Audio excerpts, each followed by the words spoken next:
ምናምን አንድ ቀን ሳናወራ ማለፍ ምናምን ጀመርን። በቃ የሆነ ክፍተት መፈጠር ተጀመረ። እኔ ደግሞ ክፍተት እንዲፈጠር አልፈልግም እና ክፍተት እንዳይፈጠር ነው የምጨቃጨቀው። ለሱ ደግሞ ያ እንደ ጭቅጭቅ ሆነ። ወይኔ ባህሪሽ በጣም ተቀየረ ምናምን። የራሱ እንዴ ኦኬ በቃ ጸባይ የተቀየረው ከዚህ ልጅ ጋር ከሆንኩኝ በኋላ ነው ማለት ነው ብዬ ወደ ራሴ እንትን አልኩና በቃ ደወለ አልደወለ ግድ እንዳይሰጠኝ አደረኩት ራሴን ማለት ነው። ከዛ እንደዛ አደረግኩኝና ከሆነ ጊዜ በኋላ ደውሎ ራሱ ሰላም የነበርኩት ደስተኛ የነበርኩት ደውሎ ራሱ በቃ ሰላም ማጣት ጀመርኩኝ። ማለት ደውሎ ሰላም ካልተናገረ ቀንን ያበላሻል። እኔ ደግሞ የእሱ ንግግሩ ቀኔን ያበላሻል። ለምን እንደሆነ አላውቅም። ከዛ የሆነ ቀን ተጨቃጭቅና እንደውም ድጋሚ እንዳትደውልኝ ምናምን አልኩት። ምንም አልመሰለውም። በነጋታው ደወለ።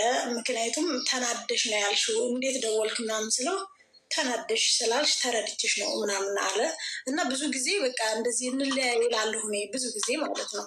በቃ እንደውም ከዚህ በኋላ አውርተ ሰላም ማሰጠኝ ከሆነ እንለያይ ምናምን ስለው ውይ ጀመረሽ ይልና ያንን ሰዓት ያሳልፍና ነገ እንደ አዲስ ሆኖ ምንም እንዳልተፈጠረ ያወራል። ከዛ አሁን ከሁለት ሳምንት በፊት በቃ እንደዚህ ሰላም የነበርኩት ልጅ እሱ ሲደውሎ የማይሆን በቃ የሆነ ንግግሩ ራሱ አውቀዋለሁኝ። ሊያናድደኝ ፈልጎ ሲያወራ፣ ሰላም ፈልጎ ሲያወራ አውቀዋለሁኝ እና እንደዛ ሲል ደውለ ሰላም ማሰጠኝ ከሆነ እኔ ባትደውል እመርጣለሁኝ ምናምን እንደውም ድጋሚ እንዳትደውልኝ ምናምን አልኩት ማለት ነው። ግን አናዱኝ ነው እንደዛ ያልኩት። ከዛ ኦኬ እንደውም ቢገባሽ አለኝ። ቢገባሽ እኔ በጣም እየታገስኩሽ ነው፣ ጸባይሽ በጣም አስቸጋሪ የሆነ ነው። ቢገባሽ እንደውም እየታገስኩሽ ነበረ ምናምን። ኦኬ ጭራሽ እኔ አስቸጋሪ ሆኜ አንተ እየታገስከኝ ምናምን ብዬ እሺ ተባባልን። ዝም ምንም ከዛች ውጭ ምንም አልተነጋገርም። በቃ ደውለ ሰላም ማሰጠኝ ከሆነ ባትደውል እመርጣለሁ አልኩት። ኦኬ ይቀራል፣ ደውዬ ሰላም ማሰጠኝ ከሆነ ይቀራል አለ። ጠፋ። እኔም ጸጥ አልኩኝ። አየዋለሁ ኦንላይን ያየኛል፣ እንደዚህ ስቶሪ ምናምን ሳረግ ያያል፣ ግን ምንም አናወራ። ከዛ ለጓደኛዬ እና ሰላም ነች ምናምን ሲላት አዎ ሰላም ነች አታወሩም እንደ አታውቀኔ አልናገርም እንደዚህ ከሊጋ እንዲ ያልኩኝ እንደዚህ አወራው ተኳረፍኩ ምናምን ብዬ አልናገርም እና አታወሩም እንዲ ያው ምናምን ስትለው አይ አስታራቂ ጠፍቶ አላት ማለት ነው። ሊያወራ እንደሚፈልግ አውቃለሁ፣ ልይዞት ነው።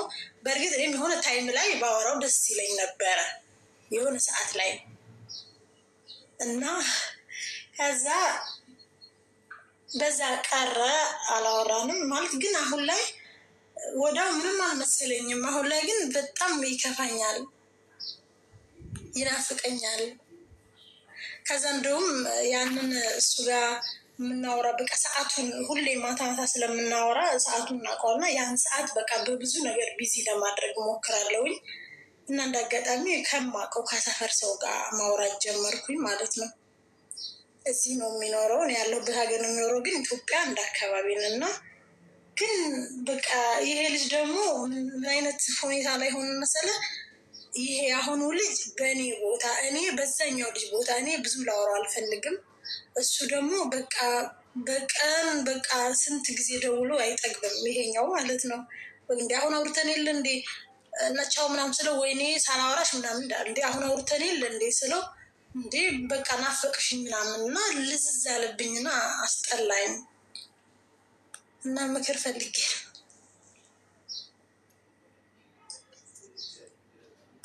ሚዩት ነህ አሌክስዬ። ይሄኛውን እንዴት የተዋወቃችሁት? ይሄኛው በቲክቶክ የተዋወቅ ነው፣ ግን ኢትዮጵያ አንድ አካባቢ ነን። ታፈቅሪዋለሽ? የቱን የቱን ነው የምታፈቅረው?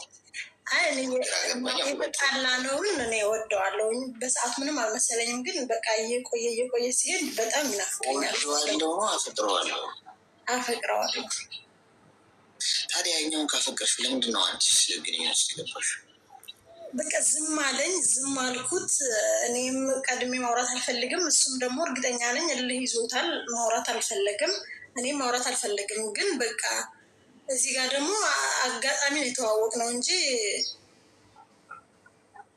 በእኔ ፍቅር ምናምን የለኝም። ከዚህ አሁን ከቲክቶኩ ከባለ ቲክቶኩ ሰውዬ ጋር ታወሪያለሽ? እናወራለን፣ ግን በቃ ሰበብ ፈልጌ ነው ቻው ምለው። ስራ ሳልታዘዝ ተጠራሁኝ ብዬ ነው ቻው ምለው። እሱ ደግሞ በቃ 10 ጊዜ ነው የሚደውለው። ቲክቶክ ላይ ሀይ በሚል ጦስ ነው ተዋወቃችሁት? የሰፈር ልጆች አንድ ላይ እንደዚህ ገብተን እያወራን አንድ አካባቢ ነን፣ በጣም ነው የምንተዋወቀው። በዛ ነው ማወር እንዴ እንድነሽ እናንቺ ነሽ እንዴ ምናምን ተባባልን።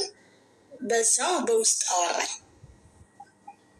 ኢትዮጵያ ምን ያገኘው ማለት ይችላል። ከዛኛው ጋር ከዚህ ጋር እኔ ፍቅር አልያዘኝም፣ እሱ ነው የያዘው። እኔ በደወለ ቁጥር በቃ እያስጠላኝ መጣ። ሳልጠራ ተጠራሁኝ ቻው ብዬ ነው የምዘጋው። እሱ ደግሞ እንደዛ አይደለም፣ ይደብረዋል እንደዛ ስለው እና ራሴን ምን ማየት ጀመርኩ። እኔ 25 ደርሰናል። ፑሽ አድርጎሽ ምንድን ነው አሁን የምትፈልጊው? ማለት አሁን ያኛው ይሄ በደወለ ቁጥር ያኛው ደግሞ ይበልጥ እየናፈቀኝ ነው የመጣው እና እዛ ጋ አሁን እዚህኛው ያለውን ተውና እዛኛው ያለውን ነገር ምን ምክር ትሰጠኛለህ? ሚዩት አድርጊ እስኪ። ይሄ ትንሽ ዳጣም ብንጨምርበት ጥሩ ነው። ይሄ ሰናፍጭ ያለበት ቃሪያ ምናምን ሚጥሚጣም ያሉ ትንሎች ብቻ ይጨምሯል። ከሌላም ሀገር ካለ ይምጣና ይጨመርበት። ከባድ ነው። አንደኛ ነገር እሱ አልፈለገሽም ማለት ከተለያያችኋል። ማውራት አልፈልግም ማለት ማውራት አልፈልግም በቃ ተጠናቅሯል። ያ ጉዳይ ከአይምሮሽ ይህንን ሰው ለማውጣት ሌላ ሰው ጋር ማውራት አይጠበቅብሽ። አሁን ይሄ ሰው እየናፈቀሽ ያለው ለምን እንደሆነ ታውቂያለሽ? አንቺ እሱን ለመርሳት የሚሆን ወይም እስቲ ባናቱ የተቀልየው ብለሽ የሚሆን ከሌላ ሰው ጋር ማውራት ስንጀምሪ አይምሮች ስላልዳነ ከቀድሞ ግንኙነት ውስጥ ስላልወጣ ኮምፔር ማድረግ ይጀምራል። ገብቶሻል? የሁሉም ሰው አይምሮ ነው ይሄ። ወይስ እኮ እንደዚህ ያደረግም ነበር ትያለሽ ከዚህኛው ጋር ገብቶሻል? ይሄ የደወለ ጭቅጭቅ ሲያደርግሽ እኮ እየደወለ ጭቅም ምን አለ እንደው ያብ እየደወለ ቢጨቀጭቅ ያለ ወጣም ወረዳ የበለጠ ወደዛኛው እየተሳብሽ የቀድሞ ፍቅረኛሽ ጋር ትኩረትሽ እየሄደ ነው የሚመጣው እንጂ ምንም አይሻሻልም። አንዳንዶቻችሁ ከአንዱ ግንኙነት ለመውጣትና አንዱን ለመርሳት ሌላ ፍቅረኛ ትይዛላችሁ። አሁን ተለያያችኋል፣ ይሄ የተለያየሁትን ለመርሳት ብላችሁ ሌላ ግንኙነት ውስጥ ትገባላችሁ። እሱ በጣም አደገኛ ነው። የበለጠ ማትወጡበት ጣጣ ውስጥ ነው የሚከታችሁ። አንደኛ የቀደመውን አትረሱትም። ጭንቅላታችሁ ሁሌ ውድድር ውስጥ ነው፣ ከዚህኛው ጋር ያነጻጽራል። ሁለተኛ እዚህኛው የገባችሁበት ግንኙነት ውስጥም የሰው ህይወት ነው ያለው። የሰው ታበላሻላችሁ ሳትወዱት ማለት ነው።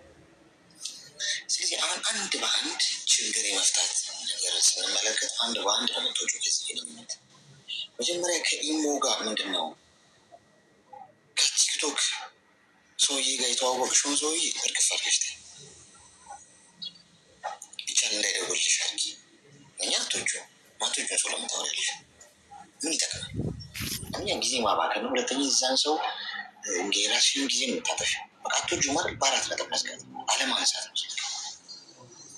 የቀድሞ ፍቅረኛሽ ጋር ባለሽ ግንኙነት ግን ይሄ ሰው አልተጋባችሁም፣ በኢሞ የምታወሩት እስካሁን በርቀት ድረስ ገብቶሻል። ሰው ምንድነው መሆን ያለበት? ቀስ በቀስ እሱን የሚያስታውሱሽን ነገሮች መጀመሪያ አጥፊ ከዙሪያሽ። ምንም አይነት ከተቃራኒ ጾታ ጋር የጅንጀናዊ ነገር ውስጥ እንዳትገቢ። ገብቶሻል? እሱ የሚያስታውሱሽ